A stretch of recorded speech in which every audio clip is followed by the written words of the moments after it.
everyone, this is Basil. Welcome to iPlus Training Solutions.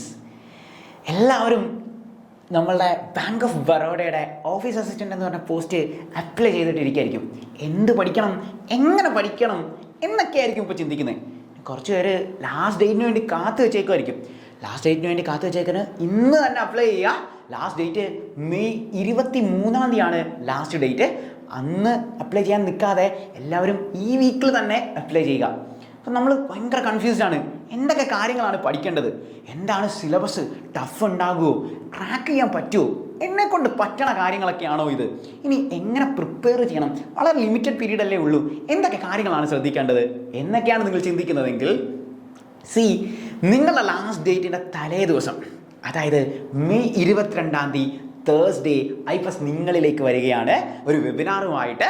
So എന്തൊക്കെ കാര്യങ്ങളാണ് നിങ്ങൾ banking എക്സാമുകൾക്ക് വേണ്ടി പഠിക്കേണ്ടത്, എങ്ങനെ പഠിച്ചാൽ നമുക്ക് ഈ എക്സാം ടാക്കിൾ ചെയ്യാൻ സാധിക്കും, എന്തൊക്കെ കാര്യങ്ങളാണ് ശ്രദ്ധിക്കേണ്ടത് എന്നുള്ളത് ആ വെബിനാറിൽ നമ്മൾ പറയും. സോ നിങ്ങളുടെ ഈ വീഡിയോയുടെ താഴെയുള്ള ലിങ്ക് വഴി നിങ്ങൾക്ക് ഈ വെബിനാറിലേക്ക് ജോയിൻ ചെയ്യാൻ സാധിക്കും. അപ്പോൾ എല്ലാവരും തന്നെ വെബിനാറിൽ ജോയിൻ ചെയ്യുക. നമുക്ക് അവിടെ ഡിസ്കസ് ചെയ്യാം എന്തൊക്കെ കാര്യങ്ങളാണ് പഠിക്കേണ്ടത്, എങ്ങനെയാണ് പഠിക്കേണ്ടത് എന്നുള്ളത്. ഇന്ന് നമ്മൾ ഈ സെഷനുമായിട്ട് വന്നിരിക്കുന്നത് നിങ്ങളുടെ കൺഫ്യൂഷൻസ് ഒന്ന് മാറ്റാൻ വേണ്ടിയാണ്.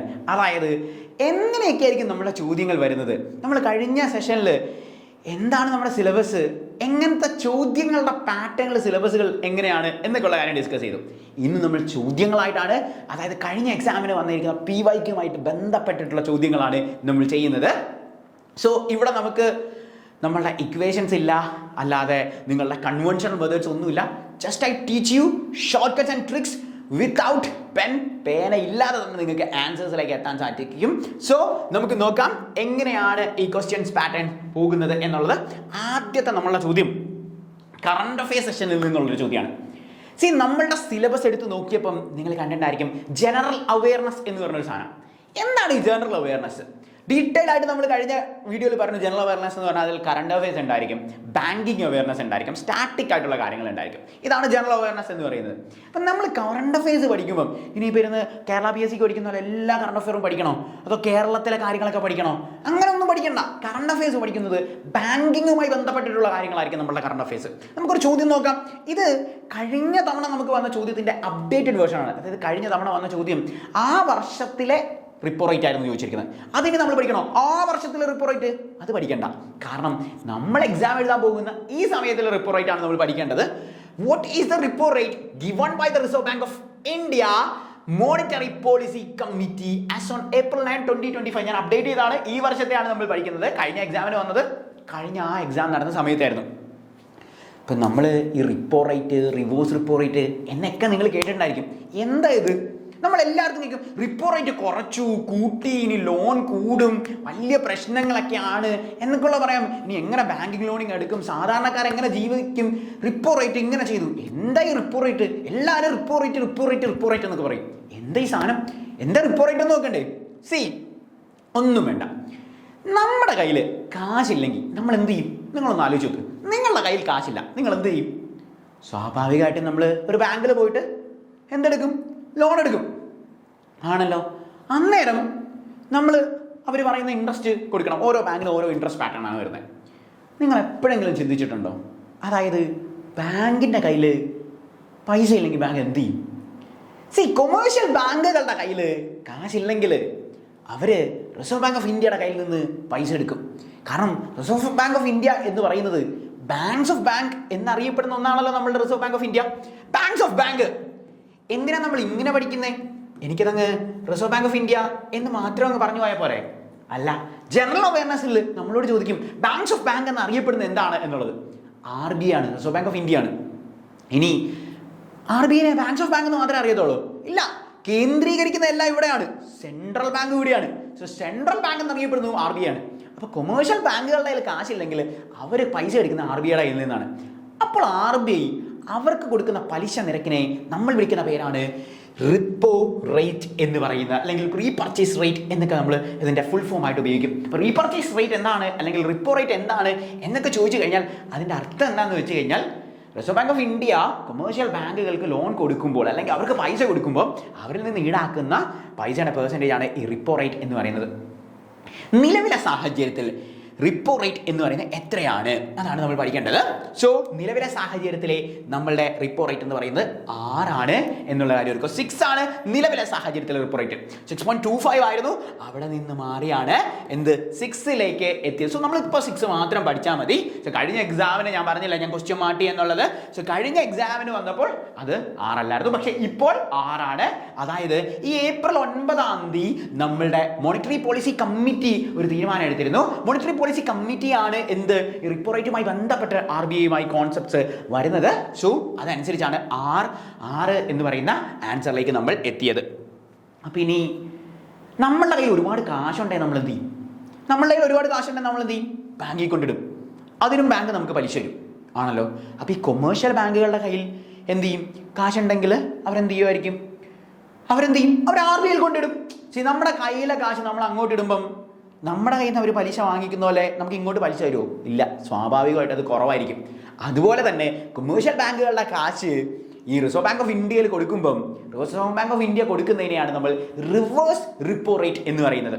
റിവേഴ്സ് റിപ്പോ റേറ്റ് അത് സ്വാഭാവികമായിട്ടും എല്ലായ്പ്പോഴും ഈ 6നേക്കാൾ കുറവായിരിക്കും. ഇപ്പോഴത്തെ റിവേഴ്സ് റിപ്പോ റേറ്റ് എത്രയാണ് എന്ന് ചോദിച്ചു കഴിഞ്ഞാൽ ഈ ക്വസ്റ്റ്യനിലെല്ലാം നമ്മൾ കണക്ട് ചെയ്ത് പഠിക്കാണ്. ഇപ്പോഴത്തെ റിവേഴ്സ് റിപ്പോ റേറ്റ് എത്രയാണെന്ന് ചോദിച്ചാൽ 3.35 ആണ് എന്നുള്ള കാര്യം ഓർത്തുകൊള്ളുക. അത് നമുക്ക് ഓപ്ഷൻസ് നിന്ന് തന്നെ കിട്ടും. കാരണം എല്ലായ്പ്പോഴും റിപ്പോ റേറ്റിനേക്കാൾ കുറവായിരിക്കും റിവേഴ്സ് റിപ്പോ റേറ്റ്. അത് അങ്ങനെ തന്നെ പഠിക്കണം. എന്തുകൊണ്ടാണെന്ന് വെച്ചാൽ എക്സാമിന് അങ്ങനെയും ചോദിക്കും. എങ്ങനെയാണ് ഇത് നമ്മളുടെ ബന്ധം, റിലേഷൻ എന്നൊക്കെ ചോദിച്ചു കഴിഞ്ഞാൽ അപ്പോൾ ഓർത്തോണം, അത് നമ്മൾ ഈ സിമ്പിൾ ലോജിക്ക് വെച്ച് നമുക്ക് എളുപ്പത്തിൽ പാറ്റേൺ ചെയ്യാം. അതാണ് ഞാൻ പറഞ്ഞത്. നമ്മുടെ ക്ലാസ്സുകളുടെ പാറ്റേണുകൾ എന്ന് പറയുന്നത് we are not teaching you any conventional method. ഒരു കൺവെൻഷണൽ മെത്തേഡായിട്ട് കാണാപ്പാടം ഒന്നും പഠിക്കേണ്ട. You can easily connect it pattern. നിങ്ങൾക്ക് എളുപ്പത്തിൽ ആൻസേഴ്സ് എഴുതാൻ പറ്റുന്ന പാറ്റേൺ ആണ്. This is connecting and visualisation method. So can we go to the next question? അടുത്ത ചോദ്യത്തിലേക്ക് പോവാം. സോ നമുക്ക് അടുത്തൊരു ക്വസ്റ്റ്യൻ നോക്കാം. Next question it is from the general awareness. That I already said that general awareness il current affairs കാണും, banking awareness കാണും. See, this is a direct question from banking awareness. It is a current affair also. അതൊരു current affair കൂടിയാണ്, banking awareness ലെ question ആണ്. അതായത് who is the current governor of Reserve Bank of India? This is the question. നമ്മൾ ഇച്ചിരി മുമ്പ് പഠിച്ച banks of bank എന്നറിയപ്പെടുന്ന, സെൻട്രൽ ബാങ്ക് എന്നറിയപ്പെടുന്ന റിസർവ് ബാങ്ക് ഓഫ് ഇന്ത്യ എവിടെ ഹെഡ് ക്വാർട്ടേഴ്സ്? വേഗം പറ എവിടെ ഹെഡ് ക്വാർട്ടേഴ്സ്? ഹെഡ് ക്വാർട്ടേഴ്സ് മുംബൈയിലാണ്. ഈ മുംബൈ എവിടെയാ? മഹാരാഷ്ട്രയുടെ ക്യാപിറ്റൽ ആണ് മുംബൈ എന്ന് പറയുന്നത് ആണല്ലോ. മഹാരാഷ്ട്രയുടെ ക്യാപിറ്റൽ ആണ് Mumbai. Reserve bank of India അവിടെയല്ലേ സ്ഥിതി ചെയ്യുന്നത്. അതുകൊണ്ട് ഇന്ത്യയുടെ ഫിനാൻഷ്യൽ ക്യാപിറ്റൽ എന്നറിയപ്പെടുന്നതും എന്താണ്? മുംബൈ തന്നെയാണ്. So they may ask questions like this, which is the financial capital of India? You can easily connect that financial capital of India, it is Mumbai. Why? Because it is reserve bank of ഇന്ത്യയുടെ head quarters സ്ഥിതി ചെയ്യുന്ന അവിടെയാണ്. Banks of bank എന്നറിയപ്പെടുന്ന, central bank എന്നറിയപ്പെടുന്ന RBIയുടെ ഇപ്പോഴത്തെ governor ആരാണ്? ഇതാണ് ചോദ്യം. RBIയുടെ ഇപ്പോഴത്തെ ഗവർണർ ആരാണ്? രഘുറാം രാജൻ, നിർമ്മല സീതാരാമൻ, ഉർജിത് പട്ടേൽ, സഞ്ജയ് മൽഹോത്ര. ഓപ്ഷനുകളെല്ലാം RBIയുമായി ബന്ധപ്പെട്ടിരിക്കുന്ന ആളുകൾ തന്നെ ആയിരിക്കും. അതല്ലാതെ ഒരു ബന്ധവുമില്ലാത്ത ആൾക്കാരെ ഒരിക്കലും നമുക്ക് ഓപ്ഷനിൽ കിട്ടില്ല. ഉർജിത് പട്ടേൽ ഇന്ത്യയുടെ RBI ഗവർണർ ആയിരുന്നു, ഇപ്പോഴല്ല. രഘുറാം രാജൻ ഇന്ത്യയുടെ RBI ഗവർണർ ആയിരുന്നു, ഇപ്പോഴല്ല. നിർമ്മല സീതാരാമൻ ആരാ? പൈസയ്ക്കായിട്ട് ബന്ധപ്പെട്ട ആളാണ്. ആരാ? ഇന്ത്യയുടെ ഫിനാൻസ് മിനിസ്റ്റർ ആണ്. ഇന്ത്യയുടെ ഫിനാൻസ് മിനിസ്റ്ററിന് ഒരു പ്രത്യേകതയുണ്ട്. എന്താണ്? ആരാണോ ഇന്ത്യയുടെ ഫിനാൻസ് മിനിസ്റ്റർ അവർ തന്നെ ആയിരിക്കും എല്ലായ്പ്പോഴും GST കൗൺസിലിന്റെ ചെയർമാൻ പദവി അലങ്കരിക്കുന്നത്. സോ GST കൗൺസിലിന്റെ ഇപ്പോഴത്തെ ചെയർമാൻ ആരാണ്? നിർമ്മല സീതാരാമൻ ആണ്. ഇന്ത്യയുടെ ഫിനാൻസ് മിനിസ്റ്റർ ആണ് നിർമ്മല സീതാരാമൻ ആണല്ലോ. സോ അവരുമല്ല ആര്? RBIയുടെ ഗവർണർ. അപ്പൊ ആരാണ് ഇപ്പോഴത്തെ RBIയുടെ ഗവർണർ? സഞ്ജയ് മൽഹോത്രയാണ് ഇപ്പോഴത്തെ RBI governor. This may be the right one. Sanjay Malhotra. നമ്മൾ ഇതെല്ലാം പഠിച്ചുകൊണ്ട് അവിടെ ചെല്ലും. സഞ്ജയ് മൽഹോത്രയാണ് RBIയുടെ ഗവർണർ എന്ന് പറഞ്ഞ് പഠിച്ചുകൊണ്ട് ചെല്ലുമ്പോൾ അവർ ചോദിക്കേ, what is the chronological order of Sanjay Malhotra among the governors of RBI? പച്ച മലയാളത്തിൽ ചോദിച്ചാൽ RBIയുടെ എത്രാമത്തെ ഗവർണറാണ്? അതായത് റിസർവ് ബാങ്ക് ഓഫ് ഇന്ത്യയുടെ ഗവർണേഴ്സിനെ കുറിച്ച് പഠിക്കുമ്പോൾ നമ്മൾ പ്രധാനമായും ശ്രദ്ധിക്കേണ്ട കോൺസെപ്റ്റ് ആണ് എന്ത്? RBIയുടെ എത്രാമത്തെ ഗവർണറാണ് ഇപ്പോഴത്തെ സഞ്ജയ് മൽഹോത്ര എന്ന് പറയുന്നത്. ഇപ്പോഴത്തെ സഞ്ജയ് മൽഹോത്ര 26ാമത്തെ RBIയുടെ ഗവർണറാണ്. റിസർവ് ബാങ്ക് ഓഫ് ഇന്ത്യയുടെ 26ാമത്തെ ഗവർണറാണ് ആര്? സഞ്ജയ് മൽഹോത്ര. ഇദ്ദേഹം റീപ്ലേസ് ചെയ്യുന്നത് ശക്തികാന്ത് ദാസിനെയാണ് റീപ്ലേസ് ചെയ്തത്. ശക്തികാന്ത് ദാസിനെ റീപ്ലേസ് ചെയ്ത് ആണ് സഞ്ജയ് മൽഹോത്ര ഇങ്ങോട്ട് വരുന്നത്. അപ്പൊ ശക്തികാന്ത് ദാസിന്റെ നമ്പർ എത്ര? 25ാമത്തെ ആയിരുന്നു. 25ാമത്തെ വ്യക്തിയായിരുന്നു ആര്? ശക്തികാന്ത് ദാസ്. അദ്ദേഹത്തിനെ റീപ്ലേസ് ചെയ്തുകൊണ്ടാണ് 26ാമത്തെ റിസർവ് ബാങ്ക് ഓഫ് ഇന്ത്യയുടെ ഗവർണർ പദവി സഞ്ജയ് മൽഹോത്ര പഠിച്ചത്. എളുപ്പമാണ്.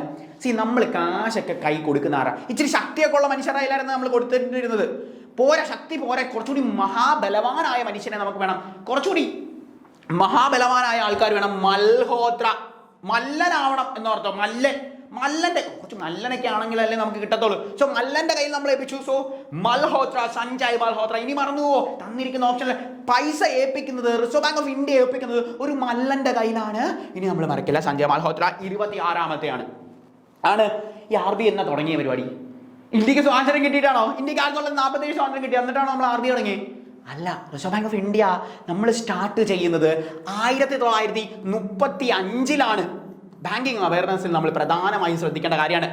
35 ഒന്നുകൂടി എഴുതാം. നമ്മുടെ കുറേ നമ്പേഴ്സ് ആണ്, നിങ്ങൾ കൺഫ്യൂസ് ആവണ. സോ 1935ലാണ് എന്ത് നമ്മളുടെ reserve bank of India start ചെയ്തത്. April 1 പറഞ്ഞു തരേണ്ട കാര്യമുണ്ടോ? ഫിനാൻഷ്യൽ ഇയർ നമ്മൾ സ്റ്റാർട്ട് ചെയ്യുന്നത് April 1 മാർച്ച് അവസാനമൊക്കെ ആകുമ്പോൾ നമ്മൾ ഭയങ്കര ടൈറ്റ് ആവും. April 1 ഫിനാൻഷ്യൽ ഇയർ സ്റ്റാർട്ട് ചെയ്യുന്നത്. So 1935 April 1 reserve bank of India start ചെയ്യുന്നത് ബ്രിട്ടീഷുകാരുടെ കാലത്തല്ലേ. അപ്പൊ ആദ്യത്തെ ഗവർണർ ആരാണ്? ഇപ്പോഴത്തെ ഗവർണർ നമ്മൾ പഠിച്ചു സഞ്ജയ് മൽഹോത്ര, 26ാമത്തെ ഗവർണർ. ആദ്യത്തെ ഗവർണർ ആരാ? ആദ്യത്തെ ഗവർണർ എന്ന് പറയുമ്പോൾ തന്നെ തന്നിരിക്കുന്ന ഓപ്ഷനിൽ നിന്ന് നമുക്ക് ആൻസർ എഴുതാൻ സാധിക്കണം. അല്ല നമ്മൾ കാണാപ്പാഠം പഠിക്കാൻ നമുക്ക് സമയമില്ല. ആദ്യം എന്ന് പറയുന്നത് നമ്മൾ ബോർഡിനല്ലേ ഓർക്കും, നമ്മൾ ജനിക്കുന്നതല്ലേ ആദ്യം. നമുക്കൊരു കുട്ടി ഉണ്ടാവുക ആദ്യം എന്ന് പറയുന്ന പാരാണ് ആണല്ലോ. സോ ആദ്യത്തെ ഗവർണർ എന്ന് പറയുന്നത് ഓസ്ബോൺ ആണ്. ഓസ്ബോൺ കണ്ടോ? ഓസ്ബോൺ നമുക്ക് പാറ്റേണിൽ നിന്ന് കിട്ടും. Born, he was born. Reserve bank of India was born in 1935. Reserve bank of India was born in 1935. RBI ജനിച്ചപ്പോൾ തന്നെ നമ്മൾ ഓസ്ബോൺ, ജനിച്ചപ്പോൾ തന്നെ ആദ്യത്തെ ഗവർണർ നമ്മൾ ഓസ്ബോൺ. ഓപ്ഷൻ കിട്ടില്ല. Osborne Smith, full name of Smith. നിങ്ങൾ ഫുൾ നെയിം ഒന്നും പഠിക്കണ്ട. ഓസ്ബോൺ സ്മിത്ത് ആണ്. Gold smith. RBIയിൽ നമ്മൾ ഗോൾഡ് വെക്കുന്ന പാറ്റേൺ ഇല്ലേ? So gold smith. അങ്ങനെ വേണേൽ നമുക്ക് കണക്ട് ചെയ്യാം. എങ്ങനെ വേണമെങ്കിൽ കണക്ട് ചെയ്യാം. നിങ്ങൾക്ക് എളുപ്പത്തിൽ എങ്ങനെയാണ് ഓപ്ഷൻസ് ഇന്ന് കിട്ടുന്നത്. സോ RBI ജനിച്ചപ്പോൾ തന്നെ ആദ്യം നമ്മളോട് എക്സാമിലേക്ക് ഫസ്റ്റ് ഗവർണർ ആണ് ജനിച്ചു. ആദ്യം RBI ജനിച്ചപ്പോൾ തന്നെ ഓസ്ബോൺ തന്നിരിക്കുന്ന ഓപ്ഷൻസിൽ നിന്ന് ഓസ്ബോൺ എടുത്തു. അപ്പം ബ്രിട്ടീഷുകാരുടെ കയ്യിലായിരിക്കുന്നതെന്ന് നമ്മൾ പറഞ്ഞു ആണല്ലോ. ബ്രിട്ടീഷുകാരുടെ കയ്യിലായിരിക്കുന്നത്, അതുകൊണ്ട് അയാൾ ഒരു ബ്രിട്ടീഷുകാരനല്ലേ. അപ്പം നമ്മളോട് ചോദിക്കും റിസർവ് ബാങ്ക് ഓഫ് ഇന്ത്യൻ ഗവർണറായ ആദ്യത്തെ ഇന്ത്യക്കാരൻ ആരാണ് എന്ന് ചോദിക്കും. ആദ്യത്തെ ഇന്ത്യക്കാരൻ ആരാണ് എന്ന് ചോദിക്കും. ഓസ്ബോൺ ആണോ? അല്ല, ആദ്യത്തെ ഇന്ത്യക്കാരനെയാണ് നമുക്ക് വേണ്ടത് ആണല്ലോ. ആദ്യത്തെ ഇന്ത്യക്കാരൻ ഇന്ത്യ ആണ്. അപ്പൊ കുറച്ച് ദേശസ്നേഹമുള്ള മനുഷ്യനെയൊക്കെ നമുക്ക് വെക്കാൻ നോക്കാം. കുറച്ച് ദേശസ്നേഹമുള്ള ഒരാളെ നമ്മൾ സിനിമയൊക്കെ കാണുമ്പോൾ സാധാരണ CD ഒക്കെ ഇട്ട് സിനിമയൊക്കെ കാണുമ്പോൾ നമുക്ക് ദേശസ്നേഹം തോന്നും. CD ദേശ്മുഖ് കണ്ടോ? ദേശസ്നേഹമുള്ള ആളെയാണ് നമ്മൾ എന്ത് ചെയ്യുന്നത്? CD ദേശ്മുഖ് ആണ് നമ്മളുടെ പാറ്റേൺ. CD ദേശ്മുഖ് എളുപ്പത്തിൽ നമുക്ക് ഓർത്തിരിക്കാം. സോ CD ദേശ്മുഖ് ആണ് എന്ത്? റിസർവ് ബാങ്ക് ഓഫ് ഇന്ത്യയുടെ ഇന്ത്യക്കാരനായ ആദ്യത്തെ governor. First Indian who became the governor of Reserve Bank of India, it is CD Deshmukh. You can easily connect that pattern from that pattern. Well, so CD Deshmukh 1935 April 1 in the Reserve Bank of India start ചെയ്തത്. headquarters നമ്മൾ പഠിച്ചു കഴിഞ്ഞു. മുംബൈ ആണ്. Maharashtra capital ആണ് മുംബൈ. അതുകൊണ്ടാണ് financial capital of India എന്ന് മുംബൈയെ അറിയിക്കുന്നത്. നമുക്ക് അടുത്ത ക്വസ്റ്റ്യനിലേക്ക് പോവാം. So you have to be very familiar with the chronological order of Sanjay Malhotra. It is that we already said that it is 26. While we go to a reasoning question, എല്ലാ നിങ്ങൾക്കുള്ള ഓരോ ക്വസ്റ്റ്യനിൽ നിന്നും അത് ഞാൻ പറഞ്ഞിരുന്നു. Reasoning, English, math, then GA 4 സബ്ജക്റ്റാണുള്ളത്. GAയിലെ 2 question നമ്മൾ ചെയ്തു. ഒന്ന് കറണ്ട് അഫയേഴ്സും ഒന്ന് ബാങ്കിങ് അഫയേഴ്സും ചെയ്തു ആണ്. ഇനി നമുക്ക് റീസണിങ്ങിൽ ഒരു ക്വസ്റ്റ്യൻ ചെയ്യാം. സോ റീസണിങ്ങിലെ ക്വസ്റ്റ്യൻസ് ആണ് നമ്മൾ അടുത്ത് ചെയ്യാൻ പോകുന്ന പാറ്റേൺ എന്ന് പറയുന്നത്. So if in A certain code bank is written as DCPM, then how will loan be written in that code? This is the pattern. ഇങ്ങനെയാണ് ചോദ്യം വരുന്നത്. അവരെപ്പോഴും ഈ സൈഡിലോട്ടായിരിക്കും, ഇങ്ങനെയായിരിക്കും ക്വസ്റ്റ്യൻ വരുന്നത്. നമ്മുടെ ക്വസ്റ്റ്യൻ പേപ്പർ എപ്പോഴും ഇങ്ങനെ ആയിരിക്കും വരുന്നത്. നമ്മൾ എന്ത് ചെയ്യണമെന്ന് അറിയാവോ? നമ്മളുടെ കണ്ണിനൊരു പ്രശ്നമുണ്ട്. നമ്മളെപ്പോഴും കണ്ണ് ഇങ്ങനെയാണ് വായിക്കാൻ നമുക്കിഷ്ടം. നമുക്ക് താഴോട്ട് വായിക്കാനാണ് എപ്പോഴും ഇഷ്ടം. നമ്മൾ എന്ത് ചെയ്യണമെന്നോ? അവർ പറയാണ് ബാങ്ക് എന്ന് പറയുന്നത് എന്താണെന്ന് അവർ പറയുന്നത്? DCPM. കണ്ടോ? ഒന്നുമില്ല. അവർ സൈഡിലോട്ട് എഴുതിയിട്ടാ, ഞാൻ താഴോട്ട് എഴുതി, അത്രേ ഉള്ളൂ. വേറെ ഒരു പ്രശ്നവുമില്ല. താഴോട്ട് എഴുതുക, ജസ്റ്റ് ഒന്ന് താഴോട്ട് എഴുതുക ആണല്ലോ. ഇനി നമ്മൾ ആൽഫബറ്റിക് കോഡിങ്ങിൽ നിന്ന് വരുന്ന ഒരു ചോദ്യമാണിത്. ആൽഫബറ്റിക് കോഡിങ് എങ്ങനെയാണ് പഠിക്കേണ്ടതെന്ന് സിലബസ് ഡിസ്കസ് ചെയ്തപ്പോൾ ഞാൻ പറഞ്ഞു, ഒന്നുമില്ല, ഒരൊറ്റ വാക്ക്, ഒരൊറ്റ മന്ത്രം എൻ്റെ കൂടെ ചൊല്ലിക്കഴിഞ്ഞാൽ നിങ്ങൾക്ക് എളുപ്പത്തിൽ കിട്ടും. എന്തായിരുന്നു മന്ത്രം? ഓർമ്മയുണ്ടോ? ഇജോട്ടി ഇജോട്ടി ഇജോട്ടി. ചാൻഡ് വിത്ത് മീ. ഇജോട്ടി എന്താ വേർഡ്? ഈ നമുക്ക് വേറെ ഒരു മഷി എടുക്കാം അല്ലെ. IJOTY. ഇജോട്ടി എന്താ ഗുണം? 5, 10, 15, 20, 25 കൂടി പോവല്ലേ? 5, 10, 20, 25. ഇനി മറക്കുവോ? നിങ്ങൾക്ക് ഏത് ലെറ്ററും കിട്ടൂലേ? ബി ഒന്ന് പറഞ്ഞാൽ എനിക്ക്. ബി രണ്ടാമത്തെ ലെറ്റർ അല്ലേ? ബി രണ്ടാമത്തെ ലെറ്റർ എങ്ങനെ? ഈ 5 ആണ് AB, അല്ലെങ്കിൽ തന്നെ ബി രണ്ടാന്ന് നമുക്കറിയാം. 2. A 1.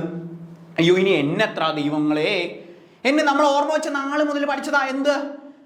ചിൽഡ്രൻസ് ഡേ നവംബർ 14 നെഹ്റുവിന്റെ പിറന്നാള്. November 14 N14. ഇനി അതില്ലെങ്കിലും വേണ്ട. നോക്ക്, O എന്ന് പറഞ്ഞാൽ 15 അല്ലേ? LMNOP അല്ലേ? So O N14 O 15. സെറ്റാണ്. K JK ഇജോട്ടിയുടെ J 10. അപ്പൊ K എത്ര? 11. ഇത്രയേ ഉള്ളൂ. സിമ്പിൾ. ഇതുകൂടി ഒന്ന് എഴുതിയിട്ടേ. D നിങ്ങൾ തന്നെ പറ, വേഗം പറ. 4 അല്ലേ? ഇജോട്ടി ABCDEE 4. ഓക്കെ. C എത്ര? 3. ഓക്കെ. P എത്ര? അറിയത്തില്ല ദൈവമേ. LMNOP O എത്ര? ഇജോട്ടി O 15. So P 16. M എത്ര? M മൊത്തം ഇംഗ്ലീഷിൽ എത്ര ലെറ്റർ ഉണ്ട്? 26 ലെറ്റർ ഉണ്ട്. അതിന്റെ പകുതി എന്ന് പറഞ്ഞാൽ 26ന്റെ പകുതി 13. M എന്ന് പറഞ്ഞാൽ എത്ര? മിഡിൽ ലെറ്റർ ആണ് M. സോ 13. കണ്ടോ? ഇനി അതല്ലെങ്കിൽ നമുക്ക് ഇജോട്ടി വെച്ച് കണ്ടുപിടിക്കാം. എങ്ങനെയാണെങ്കിൽ കണ്ടുപിടിക്കാം. എന്തിനാ ഞാനിത് താഴോട്ട് എഴുതിയെന്ന് നിങ്ങൾക്ക് ഇപ്പോൾ മനസ്സിലായി കാണും. എന്തിനാ? നിങ്ങൾ നോക്കി, 2, 4, 1, 3, 14, 16, 11, 13. അതായത് 2 കൂടി വരികയല്ലേ? നോക്കി, 2 കൂടി വരിക. എല്ലായിടത്തും 2 കൂടി വരിക. എല്ലാ ക്വസ്റ്റ്യനിലും 2 കൂടുന്നുണ്ടോ? ഇല്ല. ചില ക്വസ്റ്റ്യൻ ചിലപ്പോൾ 1 ആയിരിക്കും കൂടുന്നത്, ചിലത് 2 ആയിരിക്കും കൂടുന്നത്, ചിലപ്പോൾ 3 ആയിരിക്കും കൂടുന്നത്, ചിലപ്പോൾ 4 ആയിരിക്കും കൂടുന്നത്. അത് മനസ്സിലാക്കാൻ വേണ്ടിയാണ് ഈ സാധനം ഇങ്ങനെ വരച്ചിട്ടേക്കുന്നത്. ഇനി എന്താന്ന് വെച്ചാൽ നമ്മളോട് ചോദിക്കുന്നത് ലോണ് എന്താണ് എന്നുള്ളതാണ് വേണ്ടത്. ആണല്ലോ, ലോൺ എന്താണ് എന്നുള്ളതാണ് നമുക്ക് കിട്ടേണ്ടത്. സോ നമുക്ക് ലോൺ എന്ന് എഴുതി നോക്കാം. C loan, LOAN, loan. Loan എന്താണ് എന്നുള്ളതാണ് നമുക്ക് വേണ്ടത്. ആണ് നിങ്ങൾ ആദ്യം തന്നെ ഞാൻ പറഞ്ഞ പോലെ ഒന്ന് കണ്ടുപിടിച്ച വേഗം. L എത്രയാണ് എന്നുള്ളത് കണ്ടുപിടിച്ചേ. L കിട്ടിയോ? O ആദ്യം കിട്ടൂലേ? 15. കാരണം ഇജോട്ടി നമുക്ക് എളുപ്പത്തിൽ കിട്ടി. A 1, N 14. L എത്ര? LMNO അല്ലേ? M 13 ആണെങ്കിൽ L എത്ര? 12 അല്ലേ? ഇതിന്റെ കോഡിംഗ് ആണ് നമുക്ക് കണ്ടുപിടിക്കേണ്ടത്. അപ്പം ലോൺ എങ്ങനെ എഴുതുമെന്ന് വെച്ചാൽ, ഇവിടെ 2 ആണ് കൂടുന്നതെങ്കിൽ ഇവിടെയും 2 ആയിരിക്കും. സി 12ന്റെ കൂടെ 2 കൂട്ടുക 14, 15ന്റെ കൂടെ 2 കൂട്ടുക 17, 1ന്റെ കൂടെ 2 കൂട്ടുക 3, 14ന്റെ കൂടെ 2 കൂട്ടുക 16. ഇതായിരിക്കും ഉത്തരം. അതായത് 14ാമത്തെ നമ്പർ. വേഗം പറ. നവംബർ 14. N അല്ലേ? തന്നിരിക്കുന്ന ഓപ്ഷൻ നോക്ക്. തന്നിരിക്കുന്ന ഓപ്ഷൻ എന്നിൽ തുടങ്ങുന്ന ആകെ 3 ഓപ്ഷൻ ഉണ്ട്. അതായത് ഇത് ഒരിക്കലും ആൻസർ അല്ല, വെട്ടിക്കളഞ്ഞു. പിന്നെ ഒന്നും നോക്കണ്ട കാര്യം. സി അടുത്ത നമുക്ക് എത്ര? നമ്മൾ 15ന്റെ കൂടെ 2 കൂട്ടി 17 ആയി. അതായത് 17 ഇജോട്ടി O LMNOP Q. ക്യൂവിൽ സ്റ്റാർട്ട് ചെയ്യുന്ന ഈ ഒരു ഓപ്ഷൻ ഉണ്ട്, ഈ ഒരു ഓപ്ഷൻ ഉണ്ട്. അപ്പൊ ഇത് ആൻസർ അല്ല. 2 ഓപ്ഷനേ ഉള്ളൂ, നമ്മൾ എലിമിനേറ്റ് ചെയ്തു. സി അടുത്ത A 3 ആയി. 3 ABC ആണ്. ദാ പാറ്റേൺ. സോ ഇവിടെ അല്ല. This may be the answer. ആണ്. നമുക്കൊന്നുകൂടി നോക്കാം. സി LMN ആണ് 16 വന്നു. ഇജോട്ടി O LMNOP. So this one is the answer. You can easily identify that. അപ്പോൾ ഇജോട്ടി എന്ന് പറഞ്ഞ ഒരു ഒറ്റ കോഡിങ് വെച്ച് ആൽഫബറ്റിക് കോഡിങ്ങിൽ വരുന്ന എല്ലാ ക്വസ്റ്റിൻ്റെ ഉത്തരം നിങ്ങൾക്ക് കിട്ടും. So this is reasoning. From the reasoning U can easily identify that. അല്ലാതെ അവിടെ ചെന്നിട്ട് ABCDEFGHIJK LMNOP പിന്നെ 10 വിരലില്ല, പിന്നെ കാലും എണ്ണും കയ്യും എണ്ണും, ടൈമും പോകും, എക്സാമും തീരും, നമ്മൾ ലിസ്റ്റിലും കാണത്തില്ല. So don't follow conventional method, you can follow this method. നമുക്ക് എല്ലാ എക്സാംസിനും ഈ പാറ്റേൺ ഫോളോ ചെയ്യാം. മാത്സിൽ ഇത് നമുക്ക് ഫോളോ ചെയ്യാം. നമുക്ക് നോക്കാം മാത്സിൽ ഒരു ക്വസ്റ്റ്യൻ. സി മാത്സിൽ നമുക്ക് വരുന്ന ചോദ്യം, മാത്സ് എന്നൊക്കെ കേൾക്കുമ്പോഴെല്ലാം പേടിച്ചിരിക്കുക. വേണ്ട, ബാങ്കിങ് ആണ്, മാത്സ് ആണ്. No, I already told you. Break the conventional method, both the conventional patterns, follow shortcuts and tricks. You can easily identify this type of questions. See അടുത്ത pattern ഒരു ചോദ്യം നോക്കാം. മാത്സിൽ a man bought an article for 450 and sold it for 540. What is the profit percentage? This is the question that I may ask. Profit and ലോസിൽ നിന്ന് വന്നേക്കാം. C 10th യോഗ്യതയുള്ള ഒരു എക്സാമാണ് നമ്മൾ എഴുതുന്നത്. സോ ബേസിക് ക്വസ്റ്റ്യൻസേ വരത്തുള്ളൂ. 10th ക്വസ്റ്റ്യൻ ആണ്. C profit and ലോസിലെ ഒരു ചോദ്യ പാറ്റേൺ ആണ് വന്നത്. A man bought an article for 450. That means the cost price is 450 രൂപയാണ് കോസ്റ്റ് പ്രൈസ്. ഇതാണ് അവർ പറയുന്നത്. 450 രൂപയാണ് കോസ്റ്റ് പ്രൈസ്. കോസ്റ്റ് പ്രൈസ് എന്ന് പറഞ്ഞാൽ എന്താ? വാങ്ങുന്ന വിലയെ നമ്മൾ വിളിക്കുന്ന പേരാണ് കോസ്റ്റ് പ്രൈസ്. ആണല്ലോ. വാങ്ങുന്ന വില, ഞാനൊരു സാധനം ഒരാളുടെ കയ്യിൽ നിന്ന് വാങ്ങി, അതാണ് കോസ്റ്റ് പ്രൈസ്. ഞാനത് മറ്റൊരാൾക്ക് വിറ്റു, ബിസിനസ് ചെയ്യുന്ന കാര്യം സെല്ലിംഗ് പ്രൈസ്. ഞാൻ വാങ്ങുന്നതിനേക്കാൾ കൂടുതലാണെങ്കിൽ എന്തായിരിക്കും? അത് ലാഭമായിരിക്കും. ഞാൻ 10 രൂപയ്ക്ക് ഒരു സാധനം വാങ്ങിച്ചു 5 രൂപയ്ക്ക് അത് വിറ്റാൽ എനിക്ക് 5 രൂപ നഷ്ടമല്ലേ വരുന്നത്? ഞാൻ 10 രൂപയ്ക്ക് മേടിച്ച് 15 രൂപയ്ക്ക് വിറ്റാൽ എനിക്ക് 5 രൂപ ലാഭമാണ് കിട്ടുന്നത്, ആണല്ലോ. സോ നമ്മൾ വാങ്ങുന്ന വില കോസ്റ്റ് പ്രൈസ് ആണ്, വിൽക്കുന്ന വില സെല്ലിംഗ് പ്രൈസ് ആണ്. അപ്പൊ ഇവിടെ കോസ്റ്റ് പ്രൈസ് പറഞ്ഞു 450, സെല്ലിംഗ് പ്രൈസ് എന്ന് പറയുന്നത് 540 ആണ്, ആണല്ലോ. ഇവർ തമ്മിലുള്ള വ്യത്യാസമായിരിക്കുമല്ലോ നമ്മളുടെ പ്രോഫിറ്റ്, ഇവർ തമ്മിലുള്ള വ്യത്യാസമാണ് പ്രോഫിറ്റ്. അപ്പൊ കൂടുതലാണ് സെല്ലിംഗ് പ്രൈസ് 504. സോ 0 പോയി 4 പോകത്തില്ല, 14 സി 9, 90 രൂപയാണ് എന്ത് നമ്മുടെ പ്രോഫിറ്റ്. 90 രൂപയാണ് പ്രോഫിറ്റ്. സന്തോഷം, പ്രോഫിറ്റ് കിട്ടി. പക്ഷെ അവർ പ്രോഫിറ്റ് ആണോ ചോദിച്ചേക്കുന്നത്? അവർ ചോദിച്ചിരിക്കുന്നത് നമ്മളോട് പ്രോഫിറ്റ് പെർസെൻറ്റേജ് കണ്ടുപിടിക്കാനോ ചോദിക്കുന്നത്. They are asking you that profit percentage. How can we identify that pattern? ഈ പെർസെൻറ്റേജ് എന്ന് പറഞ്ഞാൽ എന്താ? പെർസെൻറ്റേജിന് മലയാളം ഒന്ന് ആലോചിച്ച് നോക്കി. ശതമാനം. ശതം എന്ന് പറഞ്ഞാൽ എന്താ? 100. അതായത് പെർസെൻറ്റേജ് എല്ലായ്പ്പോഴും 100നോട് പാറ്റേൺ ചെയ്തിരിക്കുക. നിങ്ങൾ നോക്കിക്കോണേ, കോസ്റ്റ് പ്രൈസ് എല്ലായ്പ്പോഴും ഏത് ക്വസ്റ്റ്യൻ വന്നാലും, കോസ്റ്റ് പ്രൈസ് എന്താന്ന് ഞാൻ പറഞ്ഞു, വാങ്ങുന്ന വിലയാണ്. കോസ്റ്റ് പ്രൈസ് വാങ്ങുന്ന വില എല്ലായ്പ്പോഴും 100% ആയിരിക്കും, ഒരു മാറ്റം ഉണ്ടാവില്ല. എല്ലായ്പ്പോഴും 100% അതായത് ഇവിടുത്തെ 100% ഏതാ? 450 ആണ് 100%. ഇവിടുത്തെ 100% 450 ആണ് 100% എന്ന് പറയുന്നത്. 100% 450 ആണ്. നമ്മളോട് ചോദിച്ചിരിക്കുകയാണ് ഈ 90 എത്ര ശതമാനമാണ്? ഇതാണ് നമ്മൾ കണ്ടുപിടിക്കേണ്ടത്. ഇക്വേഷൻ ഉണ്ട്. Do we want equation? നമുക്ക് ഇക്വേഷൻ ഒക്കെ വേണോ? വേണ്ട. എളുപ്പം വഴി കണ്ടോണേ. ഇത് 100% ആയത് എങ്ങനെയാന്ന് മനസ്സിലായല്ലോ. അതായത് കോസ്റ്റ് പ്രൈസ് എല്ലായ്പ്പോഴും 100%. ഏത് ക്വസ്റ്റ്യൻ വന്നാലും കോസ്റ്റ് പ്രൈസ് 100%. കോസ്റ്റ് പ്രൈസ് 500 ആണെങ്കിൽ 500 ആയിരിക്കും. കോസ്റ്റ് പ്രൈസ് 1000 ആണെങ്കിൽ 1000 100% ആയിരിക്കും, ആണല്ലോ. ഒരു നമ്പറിന്റെ 100% എന്ന് പറഞ്ഞാൽ ആ നമ്പർ തന്നെയാണ്. ഒരു നമ്പറിന്റെ 100% എന്ന് പറഞ്ഞാൽ ആ നമ്പർ തന്നെയാണ്. 10ന്റെ 100% 10 ആണ്, 70ന്റെ 100% 70 ആണ്. അപ്പൊ 450 എന്ന് പറയുന്ന കോസ്റ്റ് പ്രൈസിന്റെ 100% 450 ആണ്. ഇതിൽ 90 എത്ര പെർസെൻറ്റേജ് ഉണ്ട് എന്നാണ് നമുക്ക് കണ്ടുപിടിക്കേണ്ടത്. ഇതിൽ 90 എത്ര പെർസെൻറ്റേജ് ഉണ്ട്, എത്ര ശതമാനമാണ് 90? ഒരു ഓപ്ഷനിൽ 10 എന്ന്, 15 എന്ന്, 20 എന്ന്, 25 എന്ന്. നമ്മൾ എന്ത് ചെയ്യും? ഒന്നും ചെയ്യണ്ട. ഒരു സംഖ്യ, ഇത് 100% കേട്ടല്ലോ, ഒരു സംഖ്യയുടെ 10% കണ്ടുപിടിക്കാൻ എന്ത് വേണം? ഇക്വേഷൻ ഇട്ട് കൂട്ടണോ? ഒരു സംഖ്യയുടെ 10% കണ്ടുപിടിക്കാൻ 10ൽ എത്ര 0 ഉണ്ട്? 10ൽ എത്ര 0 ഉണ്ട്? നിങ്ങൾ പറ. ഒരു സംഖ്യയുടെ 10ൽ എത്ര 0 ഉണ്ട്? ഒരു 0 അല്ലേ ഉള്ളൂ. അപ്പൊ നമ്മൾ 1% ഒരു സൈഡ് മാറ്റി കുത്തിയാൽ കണ്ടോ, ഒരു സൈഡ് മാറ്റി കുത്തി കഴിഞ്ഞാൽ നമുക്ക് ആൻസർ കിട്ടി. അതായത് 450ന്റെ 10% എന്ന് പറഞ്ഞാൽ 45 ആണ്. കണ്ടോ, 450ന്റെ 10%. വേറൊരു സംഖ്യ പറഞ്ഞു, നിങ്ങൾ വേറെ ഒരു സംഖ്യ 2560. 2560 ആണല്ലോ. ഒരു ചുമ്മാ ഒരു നമ്പർ എടുക്കുക, 2560. ഇതിന്റെ 10% ഒന്ന് കണ്ടുപിടിച്ചേ. ഇതിന്റെ 10% കണ്ട് ഒരു 0 മാറ്റി കുത്തേ 256. അതാണ് 10%. കണ്ടോ, ഏത് നമ്പർ വേണമെങ്കിലും കിട്ടും. 1% കണ്ടുപിടിക്കാനോ 2 സ്ഥാനം മാറ്റി കുത്തിയാൽ മതി. അതായത് 450ന്റെ 1% കണ്ടുപിടിക്കേണ്ടെങ്കിൽ 4.5 ആണ്. 2 സ്ഥാനം മാറ്റി കുത്തുന്നുണ്ട്. സിമ്പിൾ ആയിട്ട് കിട്ടുമല്ലോ. അപ്പൊ 10% കിട്ടി 45. 45 90 തമ്മിൽ എന്തെങ്കിലും ബന്ധമുണ്ടോ? ഉണ്ട്. നമുക്ക് കാണുമ്പോൾ തന്നെ കിട്ടും. ഒരു 45 കൂടി കിട്ടിയാൽ നമ്മുടെ ഉത്തരം കിട്ടി. 10%, വീണ്ടും ഒരു 10% എടുത്ത് 45. സോ 45 90. അതായത് ഉത്തരം എന്ന് പറയുന്നത് 20%. 20% ഉത്തരം എന്ന് പറയുന്നത്. എളുപ്പത്തിൽ ഐഡന്റിഫൈ ചെയ്യാം. So this is concepts, basic concepts ഉപയോഗിച്ചും നിങ്ങൾക്ക് പഠിക്കാം. നിങ്ങൾക്ക് ഇക്വേഷൻ വെച്ച് വേണമെങ്കിൽ ഇക്വേഷൻ വെച്ചും പഠിക്കാം. So we follow both methods. So the maths faculties will teach you the equation patterns, the shortcuts, everything. So do practice these type of questions. They may ask these type of questions. So we are going to the last question of this session. It is from English സെഷനിൽ നിന്നാണ് അവസാനത്തെ question.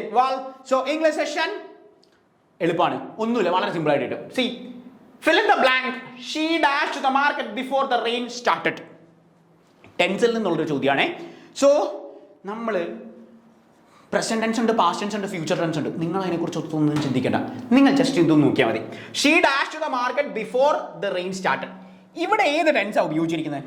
Rain started. Started എന്ന് പറഞ്ഞാൽ started വെർബിന്റെ രണ്ടാമത്തെ form അല്ലേ? വെർബിന്റെ രണ്ടാമത്തെ form അല്ലേ എഴുതിയിരിക്കുന്നത്? Go, went, gone, went. Play, played, played. വെർബിന്റെ രണ്ടാമത്തെ ഫോം അല്ലേ? സോ സബ്ജക്റ്റ് കഴിഞ്ഞ് വെർബിന്റെ രണ്ടാമത്തെ ഫോം ഉപയോഗിക്കുന്നത് സിമ്പിൾ പാസ്റ്റ് ടെൻസിലാണ്. ആണല്ലോ.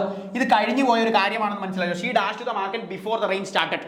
കഴിഞ്ഞു പോയ കാര്യമാണ് ഈ പറയുന്നത്, കഴിഞ്ഞു പോയ കാര്യമാണ്. ആണല്ലോ. അതായത് ഒരു സെന്റൻസിൽ കഴിഞ്ഞു പോയ ഒരു കാര്യം പറഞ്ഞിട്ടുണ്ടെങ്കിൽ പിന്നെ എല്ലാം പാസ്റ്റ് ടെൻസ് എടുത്തോളും. പാസ്റ്റ് ടെൻസിനെ കുറിച്ച് എവിടെയെങ്കിലും പറഞ്ഞിട്ടുണ്ടെങ്കിൽ പിന്നെ എല്ലാം പാസ്റ്റ് ടെൻസ് എടുത്തോളും. പിന്നെ കയറി പ്രസന്റ് ഉപയോഗിക്കാൻ പറ്റുമോ, പിന്നെ കയറി ഫ്യൂച്ചർ ഉപയോഗിക്കാൻ പറ്റുമോ? പറ്റില്ല. ആ സെന്റൻസ് കണ്ടിന്യൂ ചെയ്യുമ്പോൾ പിന്നെ എല്ലാം പാസ്റ്റ് ആയിരിക്കണം. ഇനി തന്നിരിക്കുന്ന ഓപ്ഷൻ നിങ്ങളൊന്ന് നോക്കിയേ, നിങ്ങൾ തന്നെ ആൻസർ പറ. വില്ല് ഗോ എന്ന് പറഞ്ഞു കഴിഞ്ഞാൽ എന്തുവാ? വില്ല് ഗോ ഫ്യൂച്ചർ അല്ലേ, വില്ലൊക്കെ ഫ്യൂച്ചർ അല്ലേ? ഇത് ഉത്തരം കിട്ടുമോ? ഇല്ല, കാരണം ഇവിടെ പാസ്റ്റ് ടെൻസ് നമ്മൾ ഓൾറെഡി കണ്ടുപിടിച്ചു. ഗോസ് പാസ്റ്റ് ടെൻസ് ആണോ? അല്ല, ഗോഡ് പാസ്റ്റ് ടെൻസ് വെണ്ടാണ്. അപ്പൊ ഈ സാധനം ശരിയല്ല, ഉത്തരം തെറ്റാണ്. സി ഹാസ് ഗോൺ, ഹാസ് ആരുടെ കൂടെ? ഹാസ് പ്രസന്റിന്റെ കൂടെ അല്ലേ, പ്രസന്റ് പെർഫെക്റ്റ് അല്ലേ ഹാസും ഹാവ് എന്നൊക്കെ പറയുന്നത്. അപ്പൊ അതിവിടെ വരുമോ? ഇല്ല, കാരണം എന്താ? ഇത് വെർബിന്റെ രണ്ടാമത്തെ ഫോം. അപ്പൊ ഇതും അല്ല answer. So what may be the answer? പിന്നെ ഒറ്റ ഓപ്ഷൻ ഉള്ളൂ. Option is had gone. സത്യത്തിൽ ഇത് പാസ്റ്റ് പെർഫെക്റ്റിൽ നിന്നുള്ളൊരു ക്വസ്റ്റ്യൻ ആണ്. എന്താണ് പാസ്റ്റ് പെർഫെക്റ്റ്? പാസ്റ്റ് പെർഫെക്റ്റ് എന്ന് പറഞ്ഞു കഴിഞ്ഞാൽ ഭൂതകാലത്ത് കഴിഞ്ഞുപോയ സമയത്ത് രണ്ട് കാര്യങ്ങൾ നടക്കുകയാണ്. ഇതിൽ ആദ്യ കാര്യം നടന്ന സാധനം, ഇതിൽ ആദ്യം നടന്ന കാര്യം പാസ്റ്റ് പെർഫെക്റ്റിലായിരിക്കും ഉപയോഗിക്കുന്നത്. Past perfect had plus V3. രണ്ടാമത് നടന്ന കാര്യം സിമ്പിൾ പാസ്റ്റ് ടെൻസിലായിരിക്കും ഉപയോഗിക്കുന്നത്. ഓർത്തിരിക്കുന്ന ഒറ്റ കാര്യമുള്ളൂ, ഇതൊന്നും ഓർത്തിരുന്നാൽ നിങ്ങൾക്ക് എളുപ്പത്തിൽ കിട്ടും. നമ്മൾ ഒരു ദിവസം റെയിൽവേ സ്റ്റേഷനിലോട്ട് പോകുമായിരുന്നു. നമ്മൾ പോയപ്പോഴേക്കും ട്രെയിനിൻ്റെ പാട്ടിന് പോയി. നമ്മൾ തിരിച്ച് വീട്ടിൽ ചെന്നിട്ട് അമ്മയോട് പറയാണ്, അമ്മേ ഞാൻ ചെന്നപ്പോഴേക്കും ട്രെയിൻ പോയി. ആദ്യം പോയത് ആരാ? ട്രെയിനല്ലേ ആദ്യം പോയത്? അല്ലേ നമ്മൾ കയറി എറണാകുളത്തങ്ങ് പോകത്തില്ലായിരുന്നോ? സോ ട്രെയിനാണ് ആദ്യം പോയത്. അപ്പോൾ ആദ്യം നടന്ന കാര്യം പാസ്റ്റ് പെർഫെക്റ്റ് ആണ്. The train had left. നമ്മൾ അമ്മയോട് when I reached the railway station, when I reached. കണ്ടോ, സിമ്പിൾ പാസ്റ്റ് ടെൻസ്. ഇതാണ് ഇവിടെ തന്നിരിക്കുന്നത്. കണ്ടോ, the rain started, simple past tense. അപ്പോൾ ഇത് കഴിഞ്ഞാൽ പിന്നെ ഇവിടെ പാസ്റ്റ് പെർഫെക്റ്റ് എടുത്തോളൂ. തന്നിരിക്കുന്ന ഓപ്ഷൻസിൽ past to perfect pattern had plus V3 ആണ്. സോ നിങ്ങൾക്ക് കൺവെൻഷണൽ മെത്തേഡിലെ ടെൻസ് എന്താണെന്ന് ഞാൻ പറഞ്ഞു തന്നു. ഇനി കൺവെൻഷണൽ മെത്തേഡൊന്നും വേണ്ട, ഓപ്ഷൻസിൽ നിന്ന് എങ്ങനെയാണ് പിക്ക് ചെയ്യേണ്ടതെന്നും പറഞ്ഞു തന്നു. അതായത് നമ്മൾ പഠിക്കുമ്പോൾ ശ്രദ്ധിക്കേണ്ട കാര്യം എന്ന് പറയുന്നത്, ഇതൊരു കോമ്പറ്റേറ്റീവ് എക്സാമിനേഷൻ ആണ്. Competitive examination, the word itself say that it is A competition. Speed, maximum practice, തന്നിരിക്കുന്ന ഓപ്ഷനുകളിൽ നിന്ന് എലിമിനേഷൻ ടെക്നിക്സ് എടുക്കുക, എങ്ങനെ ആൻസേഴ്സിലേക്ക് എത്തുക എന്നുള്ളതാണ്. സോ ഇതിവിടെ അവസാനിക്കുന്നില്ല. ഞാൻ പറഞ്ഞു നമ്മളെ വെബിനാറിനകത്ത് എങ്ങനെയാണ് നിങ്ങൾ പഠിക്കേണ്ടത്, എന്തൊക്കെ സ്ട്രാറ്റജീസ് ആണ് ഉപയോഗിക്കേണ്ടത് എന്നുള്ള കാര്യം പറയാം. സോ വെബിനാറിന്റെ ഫോം താഴെയുണ്ട്, ആ ഫോം ഫിൽ ചെയ്യുക and do attend that webinar. That's all. Thank you. By.